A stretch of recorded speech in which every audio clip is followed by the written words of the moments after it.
You're from Chicago. Just tell us Yeah. about your childhood.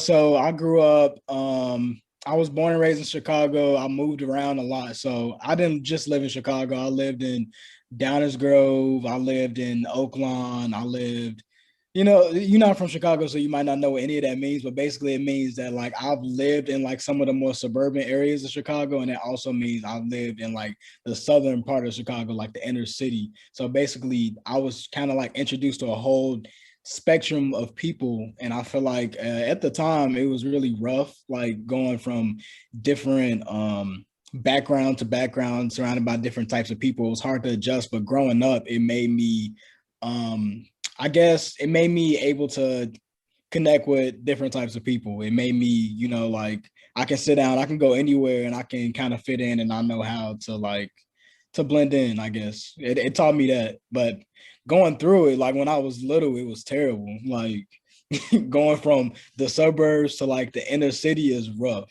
And then at the same time, going from the inner city to the suburbs is also rough. So my childhood was everywhere, but it wasn't bad.